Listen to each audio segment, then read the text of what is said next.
Bienvenue dans cette nouvelle édition de l'EBMcast. On est très heureux de vous retrouver aujourd'hui. Et avant toute chose, l'équipe des podcasteurs ainsi que l'INDE vous souhaite une très bonne année, des meilleurs Bonne vœux. année. J'espère que tout se passera bien pour vous. Voilà, alors, lors du dernier live, du premier épisode, nous avons présenté l'émission et nous avons présenté son concept en revenant sur son thème principal, le théâtre.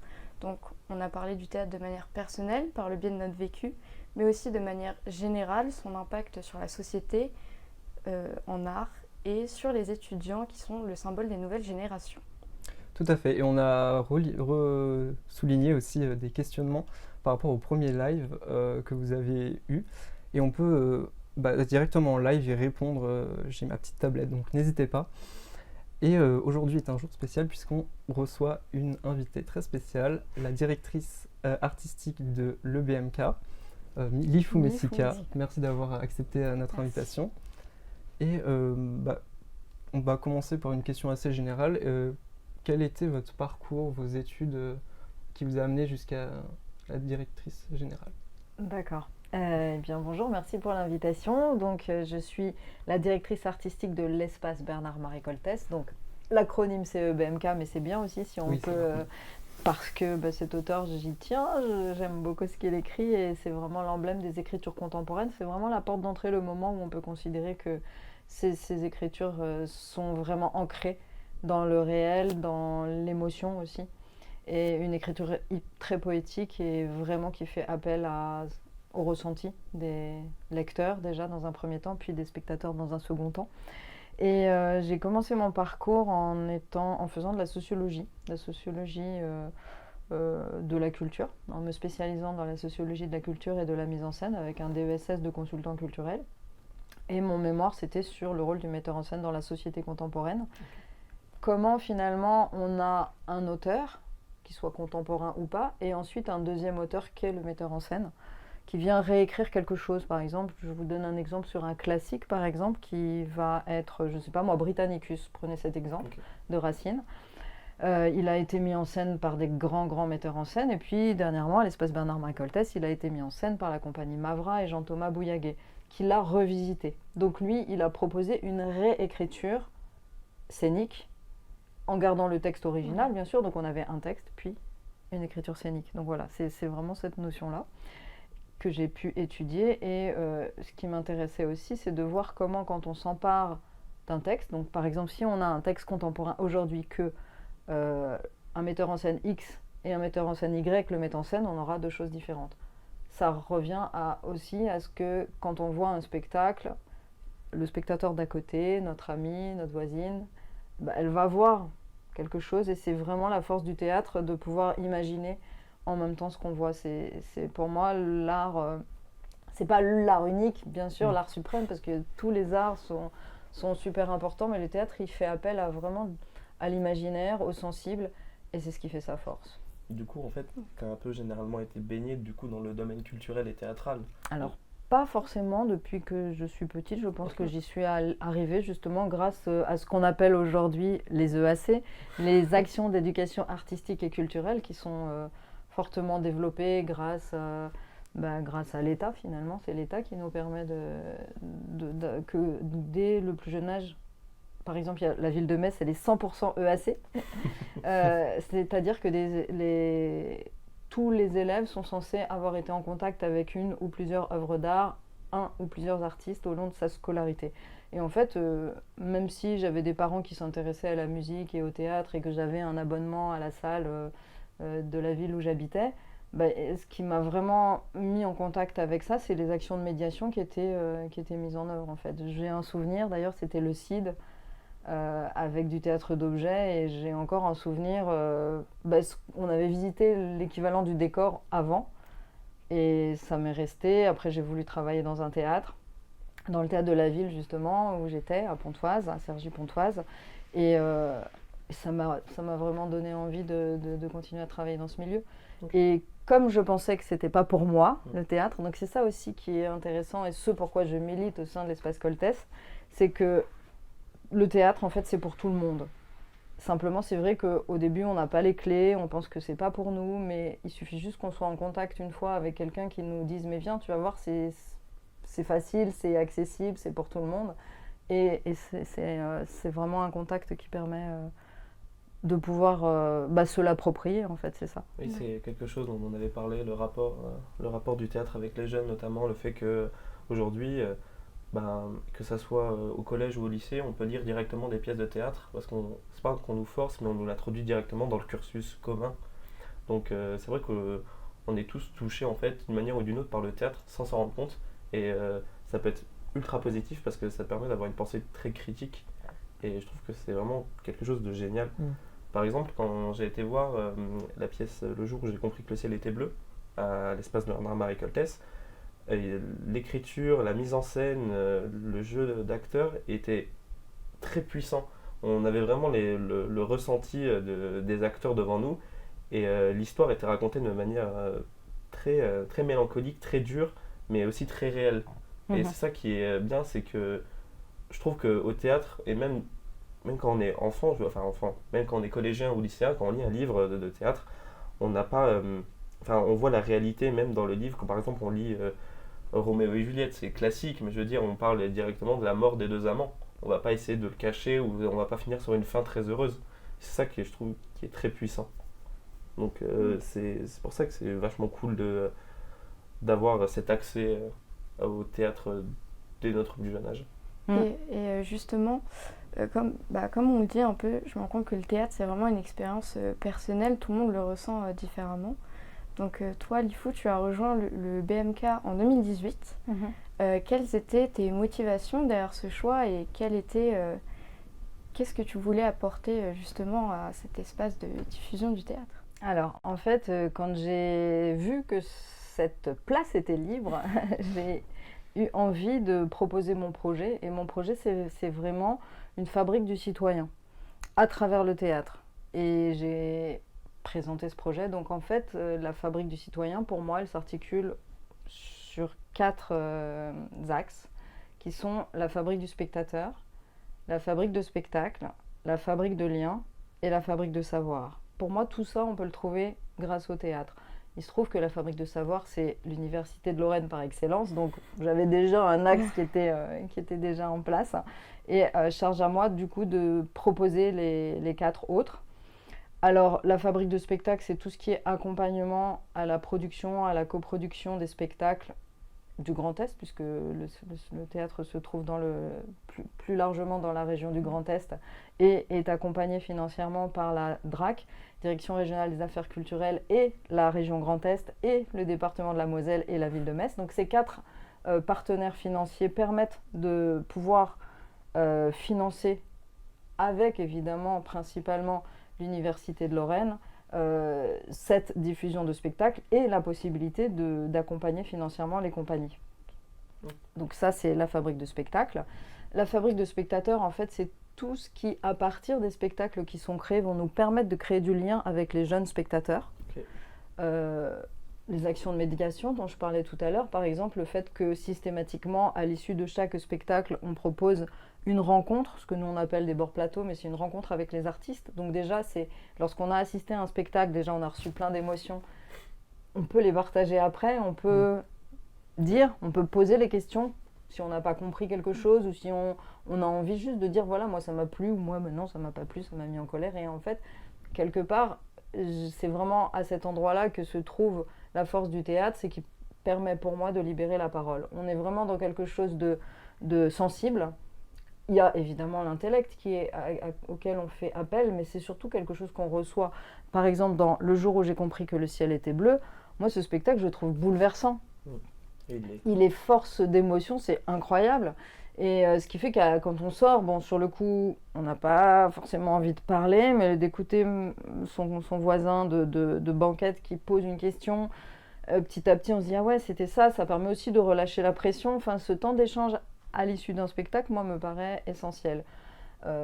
Juste, très simple, pouvoir échanger aussi avec l'artiste, de voir que l'artiste que peut-être on a eu la chance de rencontrer avant parce qu'il y a eu un temps de médiation, je sais pas, il a les mêmes baskets que vous, il est habillé pareil, c'est un humain, et que voilà, ça permet aussi de rendre accessible le théâtre et de ne pas s'imaginer que c'est un truc totalement perché et qui qui n'est pas accessible en fait. Donc il y a toutes ces choses-là, ces phases-là.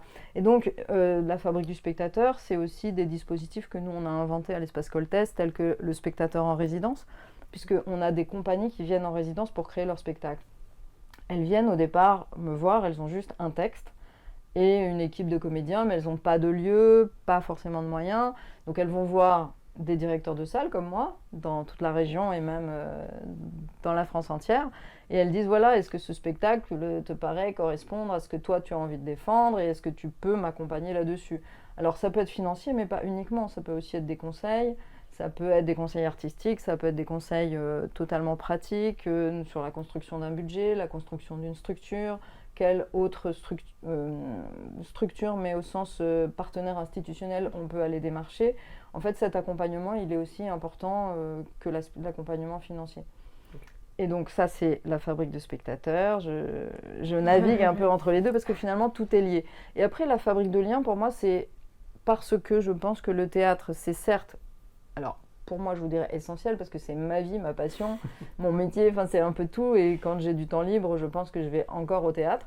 Mais c'est aussi que... j'ai perdu mon idée, mais c'était quoi juste avant, mon Dieu? La fabrique des liens, le fait que... Ah oui, la fabrique, voilà. Non seulement c'est quelque chose de tellement essentiel parce que voilà, c'est une passion, mais en même temps c'est aussi un outil.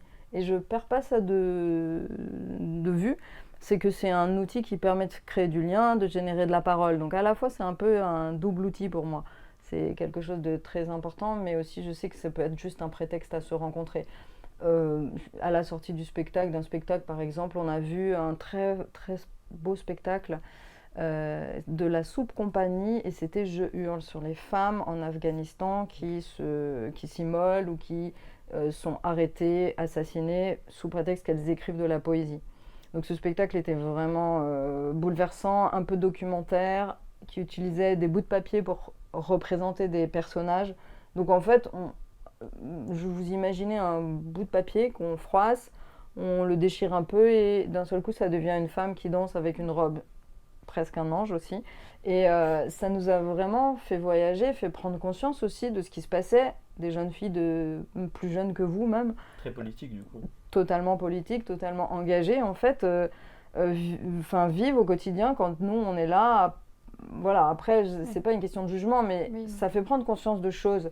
Et à la sortie du spectacle, on a eu la chance d'avoir une de ces femmes, une femme qui avait été ministre à l'époque dans ce pays-là et qui avait finalement fui son pays et le régime politique. Et c'était vraiment très touchant d'échanger avec elle, qu'elle nous raconte ce qu'elle vivait, qu'elle renforce finalement les propos de ce qui se passait dans la pièce de théâtre et que des gens puissent parler aussi entre eux et puissent aussi accompagner, se dire ah bah tiens j'ai entendu dire que telle jeune fille venait d'arriver d'Afghanistan, et ben ouais peut-être qu'on peut l'aider, peut-être que je crois qu'elle avait un problème pour s'inscrire à l'université de Lorraine, donc il y avait une autre personne qui disait ah bah oui mais moi je peux faire en sorte qu'elle puisse rencontrer un tel et donc du coup ça permet ce lien, c'est dans ce sens-là. Ça c'est un exemple très fort dont je vous parle parce qu'il a eu lieu, je crois que c'était en février dernier, mais voilà, ça a généré beaucoup de choses, beaucoup d'échanges, beaucoup d'émotions, aussi bien pendant le spectacle qu'après. Et c'est un temps fort qu'on a quasiment à chaque spectacle, alors différemment, parce qu'ils ne sont pas tous aussi engagés que celui-ci, mais ils ont tous en tout cas un regard, ils apportent tous un éclairage sur la société dans laquelle on vit. C'est un peu le trait commun finalement. Et du coup, tu nous as parlé du coup, de ces pièces qui t'ont marqué ou des pièces que tu as vues, que tu as programmées, mais est-ce que du coup tu as une idée très précise de la programmation que tu veux faire lors du début de saison ou c'est déjà depuis quelques temps que c'est dans ta tête? Alors, en général, la programmation, elle arrive au minimum un an à l'avance. Je vois beaucoup de spectacles, que ce soit au Festival d'Avignon, à Paris, ça peut être à Lyon, enfin c'est là où j'essaie de voir. Étranger aussi? Je vais peu à l'étranger, mais oui, j'y vais aussi de temps en temps quand il y a des possibilités de le faire en fait. Oui. Mais typiquement, j'ai quand même un fil rouge. Okay. J'ai un fil rouge dans toutes mes programmations. Notamment, donc, il y a des conventionnements. Donc, nous sommes scène conventionnée d'intérêt national, c'est pour 4 ans. Donc, la fin, c'est décembre 2024. Et pendant ces 4 années, j'ai imaginé un fil rouge qui tourne autour de la société en mots MAUX, le corps dans tous ses états, et la notion d'étranger avec des guillemets, un point d'interrogation, quoi. Parce que, typiquement, vous et moi, à la base, on est étrangers. Oui, on ne se connaît pas. Mais voilà, de base, je vais me dire que j'ai pas peur de vous, mais de l'étranger, en général, on a peur. Et l'idée, c'est vraiment de se dire, essayons d'affiner un peu ce qu'on entend par étranger, parce que c'est facile de dire, ah oui, non, mais voilà, j'ai peur ou j'ai pas envie d'aller vers. L'idée, c'est vraiment de casser ces barrières et de se dire, voilà, apprivoisons ces notions, et puis elles seront plus familières. Et voilà, l'idée, c'est vraiment de pouvoir aller vers l'autre sans a priori, même si je sais que c'est pas évident. Mais donc, la société en mots MAX, les corps dans tous les états. Donc là, c'est vraiment les 3 thématiques fil rouge. D'accord. Et à l'intérieur de ça, chaque saison, ça s'est décliné différemment. Je vous donne un exemple. La première saison, la société en mots, c'était plutôt la structure familiale, des spectacles sur l'héritage, sur le passé, où on venait interroger la place de la famille dans la société, D'accord. ou bien sa place dans la famille. Autre exemple, l'année suivante, c'était le système financier. Donc on a trouvé un spectacle qui parlait d'une société en difficulté et comment une société peut être réduite à néant dans des cas d'absorption par un autre groupe, etc. Mais là, quand je vous dis ça, vous allez dire, oh là là, ça devait être peut-être un peu pénible cette histoire. Mais Même compliqué à trouver, je veux dire, parce que c'est des fois des thèmes très précis. oui, mais après, voilà, je me renseigne aussi, je cherche, je suis plutôt proactive. En fait, je ne me contente pas juste d'aller voir des spectacles. Ça, je Oui, le c'est fais ça. pour essayer de voir le plus de choses possible pour vraiment choisir. Mais par exemple, ce spectacle-là, c'était un spectacle un peu documentaire, musical aussi. Donc, c'était vraiment un moment distrayant en même temps qu'on était assez effarés de ce qui pouvait se passer. Alors, peut-être que les personnes qui sont à l'IAE de Metz, par exemple, ou de Nancy, ils seront peut-être plus au courant de tous ces remaniements, etc. Et d'ailleurs, c'était aussi l'occasion de travailler avec eux et que les étudiants puissent venir, assister au spectacle et puissent échanger. Après, le bord plateau, à ce moment-là, il a été super long. Et je me rappelle, c'était avec Yves Moulin, c'était plutôt vraiment très, très dense, en tout cas. Après, qu'est-ce qui s'est passé d'autre? Oui, on a eu aussi un spectacle trop sympa sur le système bancaire international, et notamment sur la banque mondiale. À savoir, c'était un fou dans un asile avec des morceaux de sucre qui nous racontait, qui nous faisait comprendre, mais vraiment, le système des subprimes américaines. Et moi, j'étais la première fois où je l'ai vu, je me suis dit, mais il est trop génial ce spectacle, parce que on comprend enfin le fonctionnement en fait de tout ça. Et grâce donc à un spectacle, on passe un bon moment, on rit, puisque du coup, c'était vraiment marrant. Et en plus, on apprend des choses. Donc ça, c'est vraiment le spectacle idéal, en fait. Et voilà, l'idée, c'est aussi de proposer vraiment des spectacles comme ça. C'est pas du divertissement. En fait, la seule chose que je n'aime pas, en fait, quand je programme quelque chose, c'est un spectacle où, quand je sors, ok, je me demande, ok, j'ai vu ça, mais quoi? Oui, qu'est-ce qu'il vous a appris? Oui, Qu'est-ce qu'il a transmis comme celui-là, c'est message? sûr qu'en général, il a peu de chances d'être programmé. Parce qu'en fait, moi, j'ai besoin que ça dise quelque chose. J'ai besoin de partager ça avec le public, avec les spectateurs, pour qu'il y ait au moins une base de discussion, d'échange, même pour eux, en fait, je sais pas. Enfin, Je sais pas si c'est le meilleur des exemples, mais par exemple, l'année dernière, j'avais été voir Tropique de la violence. Ah oui. Et vraiment, quand je suis sorti de ce spectacle, j'étais totalement bouleversé. Parce que la manière dont c'était raconté, tout derrière le message, la crise écologique, la crise économique, la crise humaine. Ouais, la situation à Mayotte. La situation à Mayotte, c'était. En fait, c'est. Quand je l'ai vu, je me suis dit, mais c'est pas possible que ça soit à ce point-là. Et ensuite, quand je me suis renseigné, je me suis rendu compte que c'était pire. Ouais, c'est Et ça. c'est ça qui, en fait, c'est magique, mais à la fois horrible, mais dans un bon sens et dans un mauvais sens, parce que ça nous transmet du savoir, comme tu nous l'as précisé, avec la fabrique du savoir. Et d'autre côté, on se dit, mais nous, on vit ici, on est relativement bien, on vit bien, mais il y a certaines personnes qui vivent des choses horribles. Donc c'est super intéressant là, ce côté d'avoir le corps dans avec ses mots, tous les mots, pardon.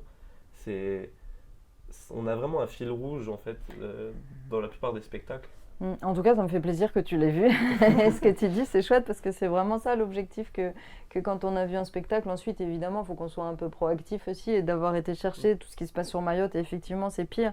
Mais en même temps, au moment où on était dans le spectacle, on était complètement dans cette histoire, on était vraiment transportés. Et c'est vraiment cet équilibre-là entre le rêve, l'imaginaire, et en même temps d'apprendre quelque chose et de ne pas rester sur un truc qui nous a juste divertis. Donc, Et en plus, on n'est même pas passif, en fait, on est actif, parce que vu qu'on est devant les acteurs, on nous montre ce qui se passe, les acteurs nous crient dessus, et en fait, ça nous permet vraiment de nous rendre compte que on doit pas être passif face à ce genre de choses. Mm. Il faut qu'on soit actif, même que ce soit par les réseaux sociaux ou des choses comme ça. Moi, je sais que ça m'a vraiment marqué, mais profondément. Quand je suis sorti, je me suis dit, d'accord, ça c'était un spectacle incroyable. Ouais, c'est À un vrai. point où je l'ai même réutilisé quelques mois plus tard dans un dossier que je devais faire sur une pièce de théâtre. Et c'est vraiment ultra puissant. Un autre exemple, c'était alors la compagnie des Bâtards Dorés, Ah oui. c'était 100 millions qui tombent, je Ok. crois, qui aussi avait une esthétique vraiment très particulière, mais on a une double lecture sur la famille, sur la société, sur un peu aussi la folie, si je peux le dire, et c'est incroyable, honnêtement. Ouais, les Bâtards Dorés aussi, on les a accueillis 2 fois. Vous avez raté Méduse. Ah. C'est dommage. Mais il repasse en ce moment. Je sais pas pourquoi, mais ce spectacle, je vous le dis à tous parce que c'est vraiment un spectacle qu'on a beaucoup aimé à l'espace Surtout à Coltès. Ouais, surtout à vous, spectateurs. C'est que je crois qu'il se joue au Théâtre des Célestins à Lyon et à Paris, peut-être au 104, quelque chose comme ça, je sais pas. Mais en tout cas, Méduse, c'est un spectacle autour du radeau de la Méduse et de ces fameuses personnes qui étaient sur un radeau, donc livrées à elles-mêmes. À un moment donné, il s'est posé la question. Ils étaient genre plus de 100 quand il y avait, je ne sais plus les chiffres parce que je ne suis pas trop sur les chiffres, mais 26 places et des vivres pour 26 personnes pendant X temps. À un moment donné, il n'y avait plus rien à manger, il y avait des gens qui mouraient et ceux qui sont restés vivants ont mangé leurs collègues, la mort. Donc c'est glauque, mais en même temps c'est vraiment très puissant dans le jeu, dans la stylisation et dans la transposition, la symbolisation de tout ce qu'ils ont réussi à faire. Et ça, c'était le procès en fait de ces gens-là. Ok. Et en fait, on navigue entre des scènes où ils revivent un peu ce qui s'est passé sur le radeau et en même temps le procès. Et du coup, il y a vraiment des moments de réflexion aussi sur se dire, bah oui, mais si on les avait pas mangés, on serait morts aussi. Et puis ils étaient morts. Et puis, enfin bon, moi je vous dis pas c'est à vous d'aller voir le spectacle, mais de découvrir ce spectacle. Mais c'est vraiment d'une force où là, moi je me suis dit, ce spectacle-là, typiquement, je suis rarement bouleversée à ce point, mais là, c'est vraiment, mais qu'est-ce que j'aurais fait si j'avais été à leur place? Et là, du coup, en fait, on se retrouve dans le questionnement où on est, même nous, atterrés de cette réalité qu'ont pu vivre des gens et comment on aurait fait. Donc voilà, c'est une petite parenthèse pour Méduse, mais je vois que vous êtes un spectateur assidu, donc je ne peux que vous inviter à aller voir un super spectacle qui va arriver, et vous tous aussi. C'est Tom Nafazenda. Ok. Là, il y a l'affiche, je ne sais pas si on peut la montrer, mais c'est vraiment un spectacle coup de cœur. Alors, chose assez rare et exceptionnelle, c'est qu'on a eu l'opportunité d'aller tous en équipe au Festival d'Avignon, Ok. pas cet été aussi, mais l'été d'avant, donc en juillet 2022, et on a découvert ce spectacle, et ça a vraiment été l'unanimité, parce que ce spectacle, à la fois, il y a un texte, puisque donc du coup, les écritures contemporaines nous importent, le texte, la matière texte est vraiment au cœur de tout le processus de création, des créations qui sont à l'espace Coltès. Et en plus, il a une autre dimension parce qu'il est interprété par une compagnie brésilienne. Donc ce spectacle est en portugais brésilien. Pareil aussi, s'il y a des amateurs de spectacles en langue étrangère, il est surtitré, je vous rassure tout de suite, en français.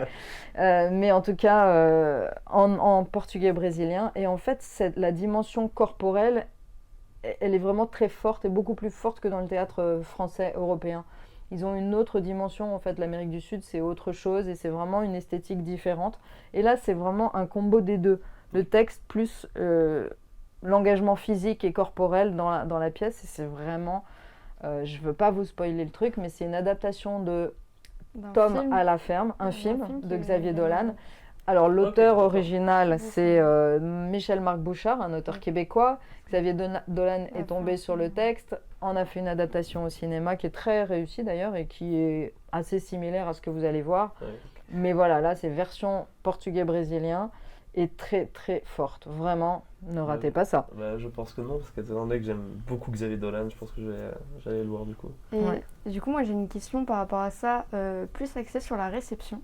Mais est-ce que tu remarques des différences entre les générations face au spectacle que vous proposez au théâtre? Alors, ce que je ne programme pas forcément souvent, parce que c'est pas forcément ma came, on va dire. Ouais, c'est pas forcément ma came, c'est les écritures de plateau. Moi, en fait, j'aime le texte écrit, j'aime la démarche dramaturgique qu'il y a dans un texte et qui me paraît parfois plus aléatoires dans une écriture de plateau, même s'il y en a une, hein, mais voilà. Donc les écritures de plateau, j'en ai quand même accueilli, ça m'est arrivé, notamment parce qu'on a des partenariats avec Passage Transfestival ou autres, mais là, en l'occurrence, c'était en association avec Passage. Eh bien, c'était une écriture de plateau.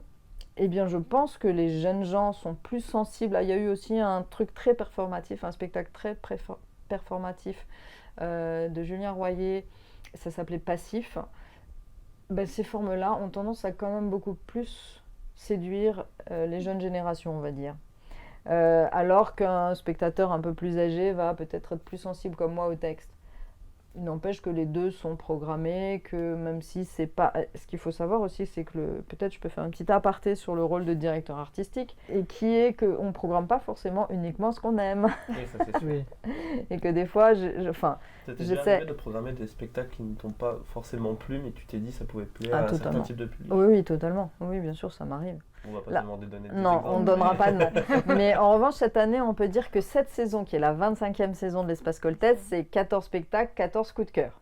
Donc là, Ah oui, oui, quand ah, même. donc ça va. Mais Ouais. oui, alors après, c'est pas que je déteste le spectacle. Non. Je vais pas programmer un spectacle que je déteste quand même. Juste qu'il vous a pas touché. Bah, il m'a Mm. pas touché, mais je pense qu'il a un intérêt et que si moi il me séduit pas, il séduira. Et, effectivement, le fait est, la plupart du temps, c'est le cas. Les gens sont emballés et ça plaît. Alors, mais il y a aussi une petite frange de spectateurs qui, je sais pas, il doit être connecté avec moi, mais quand ils sortent, on échange souvent à la sortie du spectacle. Il y a certains qui ont l'habitude de venir me parler, etc. Mais je sens qu'ils sont un peu plus réservés. Alors là, je peux un peu me dire oui, alors c'était intéressant. Et là, on peut aussi échanger, mais voilà. J'aimerais aussi rebondir sur quelque chose que Noémie a dit. C'est par rapport à la réception des générations. Est-ce que tu vois une vraie différence entre la fréquentation du théâtre quand toi tu étais étudiante et quand nous maintenant on est étudiants? Alors, moi, j'avais l'impression que je devais beaucoup plus batailler, hein. Moi, j'avais pas la chance d'avoir des places à 1 euro. Étudiant ou non, d'ailleurs. Oui, d'ailleurs. Étudiant ou boursier ou non. Voilà, étudiant, boursier ou non, la place est à 1 euro sur présentation de votre carte d'étudiant. Donc là, il ne faut pas hésiter. Mais avant ça, c'était à 4 euros, donc c'était pas vraiment tellement plus cher. Mais moi, c'était pas à 4 euros, c'était quand même beaucoup plus cher. Et j'avais l'impression que les invitations aussi, les facilités, c'était vachement galère. Ok. D'ailleurs, comment vous avez réussi à intégrer ce tarif 1 euro pour les étudiants Alors, au sein du BNK? l'idée, c'était vraiment de se dire pourquoi les étudiants ne viennent pas, comment peut-on faire. Donc, on a voulu tester pour savoir si c'était un frein financier. Et donc, grâce à la CEVEC, que vous payez tous de D'accord. votre poche d'ailleurs, Oui. en tant qu'étudiant, vous avez toute une petite participation CEVEC.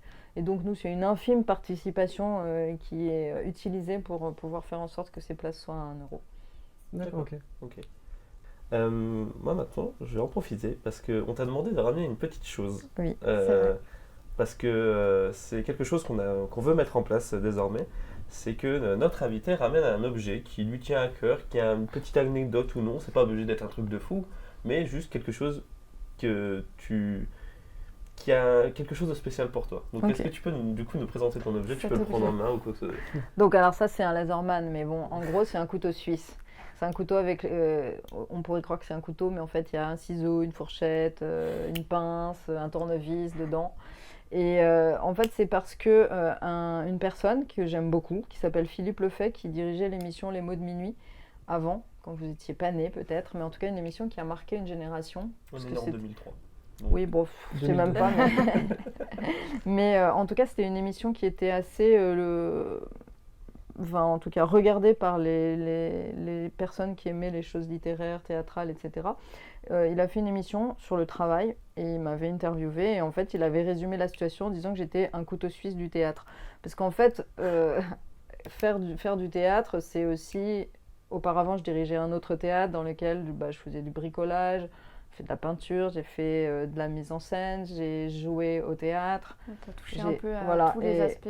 Voilà, j'ai fait de la production, j'ai fait de la diffusion, je peux faire j'ai fait des lumières aussi.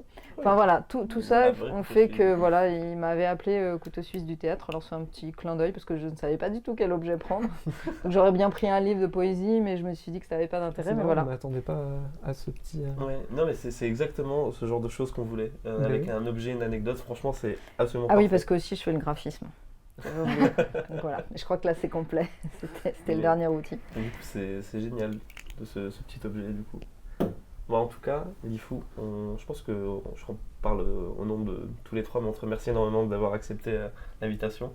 C'était vraiment génial de pouvoir te poser des questions et t'écouter, surtout sur ton parcours, etc. Parce que nous, en tant qu'étudiants, on se pose pas mal de questions, même quand on est en CMOPC, en théâtre, ou même pas du tout dans le monde de l'art. Je pense qu'on se pose pas mal de questions et c'est vraiment cool d'avoir quelqu'un qui est littéralement dans le théâtre, qui a vécu plein de choses, comme tu l'as expliqué, du coup, que tu as un couteau suisse du théâtre. Donc merci beaucoup du coup. Merci à vous, c'était chouette aussi. Et puis pour votre intérêt, votre fréquentation de l'espace Coltès, ça me fait plaisir. Et merci à vous de nous avoir écoutés. Merci au studio de la IMDE et tout simplement à la IMDE qui nous permet d'avoir plein de choses. Non, vas-y. Je t'en prie. Est-ce qu'on annonce notre prochaine invité? On peut annoncer notre prochaine. On peut annoncer. Comme ça, tu le découvres en même temps. C'est ça. Allez. Je crois qu'on te l'a pas dit. Mais c'est officiel. Donc, voilà. Notre prochain invité sera un professeur et un metteur en scène qui s'appelle du coup Romain Ravenel. Et il va nous expliquer un peu son métier, encore une fois, pour découvrir un peu plus sur le monde du théâtre, tout simplement. Et répondre à nos interrogations. Et on profitera aussi de l'interview de l'émission avec Romain Ravenel pour parler de son application ici au théâtre et aussi de ses pièces qu'il a fait et qu'il fera. Parce que je crois qu'il en fait une en mars au Luxembourg, si je ne me trompe pas. C'est ça. Et du coup, on pourra en parler. En tout cas, merci beaucoup de nous avoir suivis. Merci beaucoup. On vous fait des gros bisous, on vous aime. Au revoir. Et à la prochaine. Au revoir. Au revoir.